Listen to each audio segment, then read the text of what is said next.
Presiden Prabowo Subianto apresiasi Perdana Menteri Malaysia Anwar Ibrahim selesaikan konflik Thailand dan Kamboja. Kapolri resmikan home base Bayangkara Presisi Lampung FC.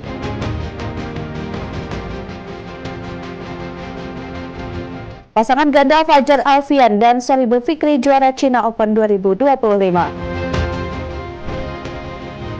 Halo, selamat pagi pemirsa setia Berita Nasional TV. Senang sekali Berita Nasional Pagi kembali hadir menyapa Anda. Selain 3 berita utama tadi, akan ada informasi lainnya yang akan kami sajikan untuk Anda. Sama saya, Ajeng Tiara.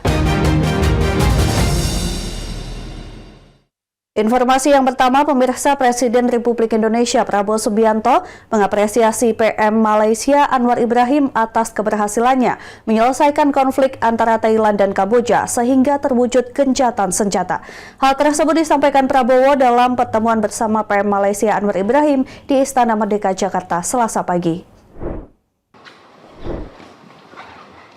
Prabowo menyatakan Indonesia siap membantu Anwar Ibrahim bukan hanya sebagai PM Malaysia tetapi juga Ketua ASEAN saat ini. Prabowo meminta negara-negara ASEAN dapat mewujudkan penyelesaian damai terhadap konflik antar negara yang belakangan ini terjadi dengan negosiasi dan musyawarah. Prabowo menambahkan mediasi adalah jalan terbaik dalam menyelesaikan suatu konflik dan permasalahan. Menurutnya hal tersebut telah menjadi prinsip bagi negara-negara satu rumpun dan satu budaya.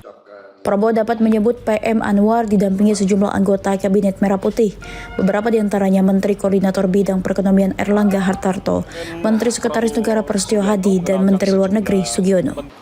Terima kasih. Pertama saya ingin ucapkan selamat tahniah atas kepemimpinan leadership daripada Datuk Seri memimpin ASEAN. Bapak berhasil mediasi, berhasil mencapai gencatan senjata dalam konflik antara Thailand sama Kamboja. Ini suatu patut kita syukuri. Terima kasih. Kami siap membantu. Dimanapun, bagaimanapun kami siap. Datuk Seri Anwar Ibrahim sebagai tidak hanya Perdana Menteri Malaysia tapi sebagai Ketua ASEAN saat ini. Terima kasih, ini suatu breakthrough proposal yang sangat penting. Kita ingin ASEAN selalu menyelesaikan konflik dengan damai, dengan konsultasi, musyawarah, negosiasi. Dari Jakarta, Tim Liputan Berita Nasional TV melaporkan. Di antaranya Menteri Koordinator Bidang Perekonomian. Ya, Perdana Menteri Malaysia Anwar Ibrahim disambut langsung Presiden Prabowo Subianto di Istana Merdeka. Keduanya menggelar konsultasi tahunan untuk mempererat hubungan Indonesia dan Malaysia. Keakraban dari kedua pemimpin. Kendaraan tamu negara dari Malaysia memasuki halaman Istana Merdeka pada Selasa pagi 29 Juli 2025. Rombongan Perdana Menteri Malaysia Dato' Sri Anwar Ibrahim tiba pukul 10.10 waktu Indonesia Barat dan disambut langsung oleh Presiden Republik Indonesia Prabowo Subianto. Suasana penyambutan terlihat hangat dan penuh kedekatan. Keduanya berjalan berdampingan melewati barisan jajar kehormatan dengan senyuman dan tatap mata yang mencerminkan ikatan persahabatan antar dua pemimpin serumpun. Anwar Ibrahim menyalami satu persatu anggota Kabinet Merah Putih sebagai bentuk penghormatan dan kedermawanan diplomatik. Kunjungan ini tidak hanya bermakna pertemuan dua kepala negara tetapi juga menyapa seluruh rakyat Indonesia. Usai foto bersama, keduanya melanjutkan pertemuan di ruang kerja Presiden untuk menggelar konsultasi tahunan ke-13 Indonesia-Malaysia yang menjadi momentum penguat hubungan bilateral, berlandaskan semangat kekeluargaan dan persamaan latar belakang budaya. Dari Jakarta, Ajeng Tiara, Galuanggara Berita Nasional TV melaporkan. Pemirsa, Wakil Presiden Gibran Raka Buming Raka menegaskan kesiapannya untuk ditempatkan dimanapun, termasuk di Ibu Kota Nusantara IKN maupun wilayah lain seperti Papua. Pernyataan ini disampaikan sebagai respons atas wacana pemindahan kantor Wakil Presiden ke IKN seiring dengan percepatan pembangunan dan pemindahan pusat pemerintahan. Sebagai bagian dari pemerintahan Presiden Prabowo Subianto, Gibran menunjukkan sikap fleksibel dan patuh terhadap kebijakan strategis yang ditetapkan oleh Presiden. Penetapan lokasi kerja menurutnya sepenuhnya merupakan kewenangan Presiden dan akan dijalankan dengan penuh tanggung jawab. Hal ini menjadi bagian dari komitmennya untuk memastikan seluruh program pemerintahan berjalan efektif dan merata di seluruh Indonesia. Gibran menekankan pentingnya peran Wakil Presiden dalam mendukung visi dan misi Presiden melalui kerja lapangan.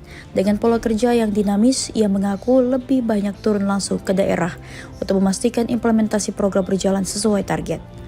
Oleh karena itu, keberadaan fisik kantor bukan menjadi hambatan dalam menjalankan tugas kenegaraan. Dalam kunjungan kerjanya ke Pekanbaru Riau, Wapres melaksanakan sejumlah agenda prioritas nasional. Di antaranya adalah meninjau penyaluran bantuan subsidi upah untuk pekerja di sektor terdampak, mengunjungi sekolah rakyat sebagai bagian dari upaya memperkuat akses pendidikan masyarakat, serta menghadiri penutupan muktamar Himpunan Mahasiswa Persatuan Islam pada malam harinya. Produktif, jangan dipakai untuk judul. Saya ingatkan berkali-kali itu ya. Mas Gibran? Di setiap tempat pembagian PSU. Mas Gibran, sejumlah partai politik mengusulkan agar Mas Gibran berkantor di IKN. Tanggapannya gimana nih, Mas? Kemarin nyuruh saya berkantor di Papua, sekarang di IKN. Pindah-pindah terus. Ya, yang jelas ini,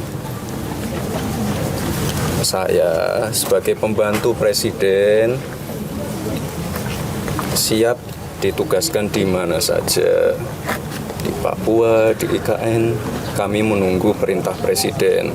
Dan sebagai pembantu Presiden harus siap. Dari Pekanbaru Riau, Tim Liputan Berita Nasional TV melaporkan. Ya, Wakil Presiden Gibran Raka Buming Raka secara resmi menutup gelaran Muktamar ke-11 Himpunan Mahasiswa Persatuan Islam Hima Persis yang berlangsung di Pekanbaru Riau pada Senin malam. Acara penutupan ini menjadi momentum penting sekaligus mengakhiri rangkaian kunjungan kerja Wapres di Provinsi Riau.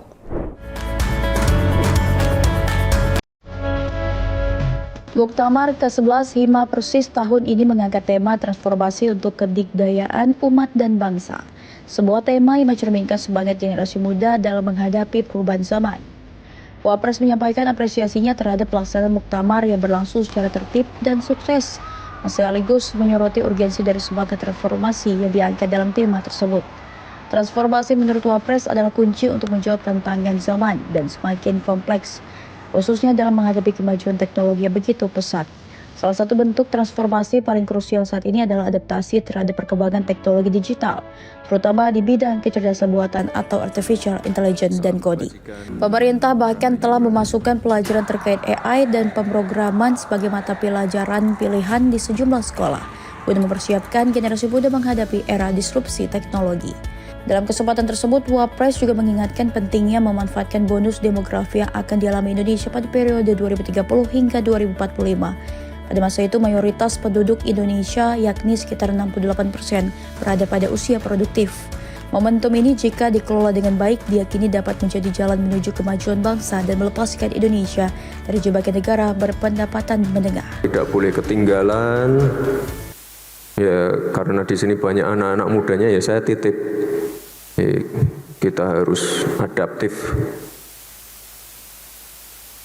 Kita nggak boleh tertinggal. Dan tadi sudah disampaikan Pak Wamen, Pak Waketum, bahwa sekarang pelajaran AI, coding sudah masuk sebagai pelajaran pilihan di sekolah-sekolah. Wapres menutup sambutannya dengan ajakan kepada seluruh kader Hima Persis dan generasi muda Indonesia untuk menjadi garda terdepan dalam mengawal perubahan. Transformasi bukanlah tujuan akhir, melainkan proses berkelanjutan yang menuntut kesungguhan, konsistensi, serta semangat kolaborasi lintas sektor dan generasi. Informasi selanjutnya, Ketua Umum Partai Solidaritas Indonesia Kaisang Pangarep mengumumkan susunan awal pengurus DPP PSI periode 2025 hingga 2030. Pengumuman ini disampaikan langsung oleh Kaisang setelah rapat internal partai.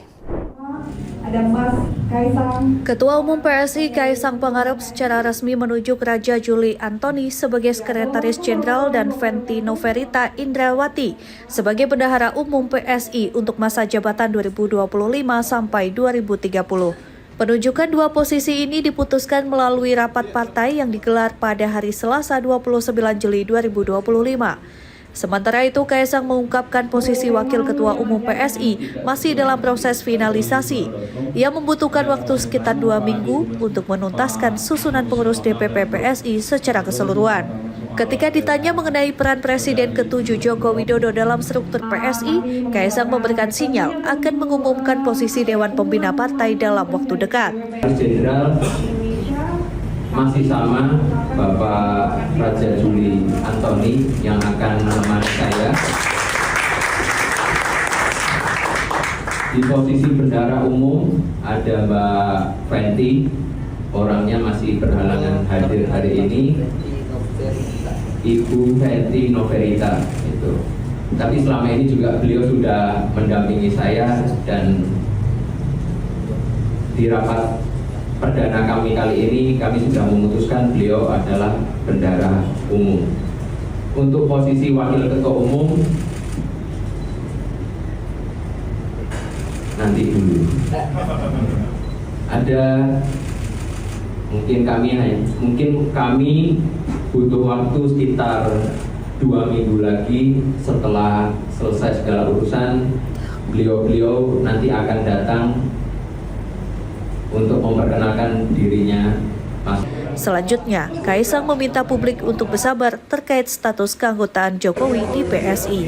Dari Jakarta, Tim Liputan Berita Nasional TV.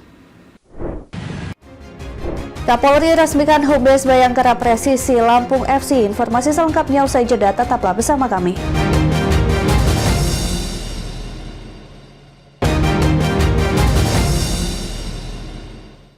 Terima kasih Anda masih menyaksikan Berita Nasional Pagi. Pemirsa, Kapolri Jenderal Listio Sigit Prabowo meresmikan home base baru Bayangkara Presisi Lampung FC di Stadion Sumpah Pemuda Bandar Lampung, Senin siang. Acara ini sekaligus menjadi momentum peluncuran resmi tim jersey dan komunitas supporter yang kini dikenal sebagai Elbara. Peresmian ini menandai babak baru bagi Bayangkara Presisi Lampung FC yang resmi bermarkas di Lampung, memperkuat identitas klub sebagai bagian dari masyarakat setempat. Transformasi ini tak hanya membawa semangat baru, tapi juga mempererat ikatan antara klub dan para pecinta sepak bola di bumi Ruwajurai. Stadion Sumpah Pemuda yang menjadi pusat kegiatan kali ini telah mengalami renovasi besar. Pemerintah Provinsi Lampung dinilai berhasil mengubah stadion tersebut menjadi fasilitas yang layak menyelenggarakan pertandingan Liga 1 Super League lengkap dengan 2 lapangan latihan yang representatif. Kehadiran infrastruktur ini memperkuat kesiapan Lampung sebagai tuan rumah bagi tim profesional yang berkompetisi di level tertinggi sepak bola nasional. Peluncuran jersey baru serta identitas tim yang segar diharapkan mampu menyuntikkan semangat baru dalam menyongsong musim kompetisi. Transformasi Bayangkara Presisi menjadi Bayangkara Presisi Lampung FC menandai tekad klub untuk bangkit dan bersaing kembali di papan atas Liga 1. Dengan dukungan penuh dari pemerintah daerah dan antusiasme masyarakat, Bayangkara Presisi Lampung FC diharapkan mampu menjadi kekuatan baru dalam kancah sepak bola nasional serta menjadi simbol kebanggaan bagi warga Lampung. Dan tentunya harapan kita home base yang baru, tim yang baru, ditambah tadi juga jersey yang baru, tentunya menjadi semangat bagi tim Bayangkara Presisi Lampung untuk kembali rebound, masuk kepada klasemen Super League dan bisa berada di peringkat atas, dan ini menjadi harapan kita semua. Dari Bandar Lampung, Tim Liputan Berita Nasional TV. Salam presisi. Pemirsa, penyelenggaraan final FIBA Inas Pro 3x3 Challenger Jakarta 2025 yang berlangsung di Parkir Timur Gelora Bung Karno Senayan Jakarta resmi ditutup oleh Menteri Pemuda dan Olahraga Dito Aryo Tejo. Acara penutupan ini turut dihadiri oleh Menteri Kesehatan Budi Gunadi Sadikin dan Menteri Pemberdayaan Perempuan dan Perlindungan Anak Arifah Fauzi. Turun yuk, ayo kita main di sini. Ajang internasional bola basket 3x3 ini sukses menarik perhatian publik dengan antusiasme luar biasa dari para penonton yang memadati area pertandingan. Keberhasilan penyelenggaraan ini sekaligus menunjukkan semakin berkembangnya minat masyarakat terhadap olahraga basket 3x3 di Indonesia. Menpora Dito mengungkapkan rasa bangganya atas penyelenggaraan yang dinilai berjalan lancar dan meriah. Ia menyoroti tingginya semangat para pemain, dukungan penonton, serta peran aktif berbagai sektor yang mendukung kelancaran turnamen. Kolaborasi lintas sektor termasuk perlibatan UMKM dan kesenian lokal dinilai menjadi nilai tambah dalam menciptakan ekosistem olahraga yang lebih inklusif dan berkelanjutan. Lebih lanjut, Menpora memastikan bahwa Indonesia masih akan menjadi tuan rumah untuk FIBA 3x3 Challenger dan FIBA 3x3 Women's Series hingga tahun 2028. Menariknya, pada tahun 2026 mendatang, ajang ini akan digelar di daerah istimewa Yogyakarta, tepatnya di pelataran Candi, menghadirkan nuansa yang berbeda dan memikat. Tahun depan insya Allah lebih seru lagi karena di Jogja dan akan dilaksanakan di pelataran Candi. Jadi ayo kita ramaikan di tahun depan dan saya yakin 3x3 di Indonesia akan semakin maju. Pada pertandingan final FIBA Inas Pro 3x3 Challenger Jakarta 2025, tim asal Swiss Lugano tampil sebagai juara setelah mengalahkan tim asal Cina Hangzhou dengan skor meyakinkan 21-14. Kemenangan ini menandai berakhirnya rangkaian pertandingan yang penuh tensi dan aksi atraktif dari para pebasket dunia. Dari Jakarta, Tim Liputan Berita Nasional TV. Beralih ke kabar lain, pemirsa, pemerintah Indonesia melalui Kementerian Luar Negeri menyambut baik kabar gencatan senjata antara Thailand dengan Kamboja. Kemlu menegaskan Indonesia intens melakukan komunikasi sejak awal terjadinya eskalasi antara Thailand dengan Kamboja. Setelah sempat terlibat saling serang selama beberapa hari terakhir, Thailand dan Kamboja akhirnya sepakat untuk melakukan gencatan senjata. Dengan bantuan Perdana Menteri Malaysia Anwar Ibrahim sebagai mediator, gencatan senjata akan mulai diberlakukan pada Senin tengah malam nanti. Menanggapi hal itu, pemerintah Indonesia melalui Kementerian Luar Negeri menyambut baik kabar gencatan senjata antara Thailand dan Kamboja. Kementerian Luar Negeri menegaskan Indonesia intens melakukan komunikasi sejak awal terjadinya eskalasi antar kedua negara Asia Tenggara ini. Komunikasi yang langsung dipimpin Menteri Luar Negeri Sugiono dilakukan sebagai bentuk dorongan diskusi antar negara di ASEAN jika tak terjadi kesepakatan. Pemerintah Indonesia meyakini seluruh masalah bisa diselesaikan dengan dialog antar semua pihak dan tak dilakukan dengan cara kekerasan. Yang pasti kalau memang berita ini adalah sangat recent ya, adanya rencana gencatan senjata yang akan segera berlaku sesegera mungkin, ini tentunya hal yang harus kita sambut baik. Seperti diketahui, pertempuran antara tentara Thailand dengan tentara Kamboja terjadi di daerah perbatasan selama beberapa hari terakhir. Menurut otoritas Thailand, 12 orang dikabarkan tewas akibat pertempuran itu. Tim Liputan, Berita Nasional TV. Ya pemirsa, petugas damkar dituntut multitasking. Selain memadamkan si jago merah, ia harus bisa melayani masyarakat yang membutuhkan bantuannya. Di Lebak, Banten, petugas damkar berusaha melepaskan cincin yang nyangkut di jari tangan remaja dengan gerinda. Petugas pemadam kebakaran atau damkar berusaha melepaskan cincin berada di salah satu jari tangan remaja bernama Febriansyah, seorang pelajar asal Kampung Cidarame, Desa Sukajadi, Kecamatan Panggarangan, Kabupaten Lebak, Banten. Dibutuhkan ekstra hati-hati agar petugas damkar bisa melepaskan cincin dan jari tidak mengalami luka. Akhirnya, damkar Pos Sektor 5 Bayah menggunakan gerinda mini untuk memotong cincin secara perlahan-lahan. Selama proses pelepasan, air diberikan ke bagian jari guna mengurangi panas dan menghindari luka. Cincin berhasil dilepaskan tanpa melukai korban. Menurut petugas damkar, cincin digunakan Febriansyah merupakan cincin ditemukan di halaman sekolah, lalu dipakai tanpa mengetahui resikonya. Yang tersangkut di jarinya, terus melapor bahwa dia temukan di halaman sekolah, lalu dipakai. Pada saat hendak dibuka, cincinnya tersangkut tidak bisa terbuka. Ya, pada akhirnya dari saran dari warga untuk mendatangi damkar Kabupaten Lebak. Lebih jauh, petugas damkar menghimbau masyarakat selalu berhati-hati saat menggunakan aksesoris seperti cincin, terutama berukuran tidak sesuai karena bisa membahayakan diri sendiri. Dari Lebak, Banten, Firman Arif, Berita Nasional TV. Ya, pembunuh bocah laki-laki Palestina Amerika diganjar hukuman 53 tahun penjara tewas di Bui. Joseph Shuba, 73 tahun, dijatuhi kurungan badan selama puluhan tahun sejak 3 bulan lalu. Seorang pemilik properti Joseph Shuba, 73 tahun, dijatuhi hukuman 53 tahun di Bui lantaran terbukti membunuh seorang anak laki-laki Palestina Amerika berusia 6 tahun dan melukai ibu korban bernama Hanan Shaheen. Joseph Shuba divonis hukuman puluhan tahun di penjara pada April lalu. Ia dinyatakan bersalah atas tuduhan pembunuhan Wadi Al-Fayumi dan melukai ibu korban. Shuba menargetkan kedua korban pada Oktober 2023 sebagai respon perang Israel dan Hamas yang dimulai beberapa hari sebelumnya. Shuba meninggal pada Kamis malam dalam tahanan Departemen Permasyarakatan Illinois. Demikian pernyataan dari kantor Sheriff Kabupaten Will. Informasi berita lainnya akan kami sajikan usai jeda berikut ini, tetaplah bersama kami.